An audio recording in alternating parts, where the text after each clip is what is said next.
Let's talk about brain fog. When you've been in a narcissistically abusive relationship or an abusive relationship of any kind for any period of time, your system gets flooded with the stress hormone cortisol. And this can actually start to affect your hippocampus, which is where short-term memory is stored. This is why you sometimes see online people saying that narcissistic abuse causes brain damage, because those high levels of stress can actually start to affect your brain in different ways. Now, the good news is that this typically isn't permanent. It's something that you can recover from once you're out of that abusive environment and the cortisol levels come down and you start to recover. But when you're experiencing that brain fog in a narcissistic relationship, it literally feels like you have dementia. Like you forget words halfway through the sentence, you can get lost. It's like an idea comes up and it goes away, and another idea comes up and it goes away, and you can't zoom back and see the full picture. You can't keep track of what's going on. Your brain is suppressing memories of the abuse. And this is where it can actually drive friends and family insane, because you're constantly saying to them, like, was it really that bad? What really happened? I can't remember the bad times. And they'll be looking at you like you have three heads, being like, how do you forget the fact that this person like threw you through a wall?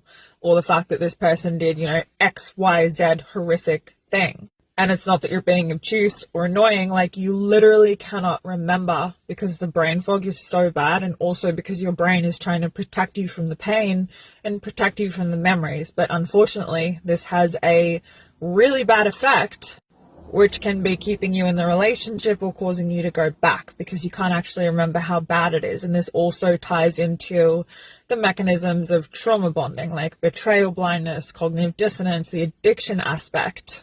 And remember that a trauma bond is a malfunction of attachment. Attachment's about survival, and we are programmed to form intense bonds to the people around us because that's how we've always survived.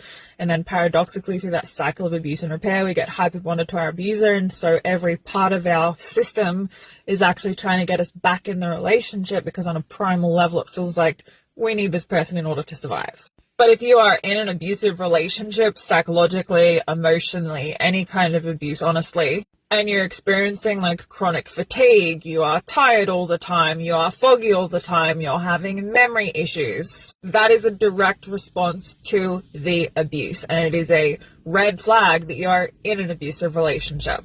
It does go away once you've been out for long enough that your system has started to recover. But it can actually be scary because it feels like you're actually literally losing your mind. Let me know in the comments if you've experienced this. And if you're new here, I'm a narcissistic abuse educator and a narcissistic relationship recovery coach. Make sure you hit follow and you can book a session with me through the link in my bio.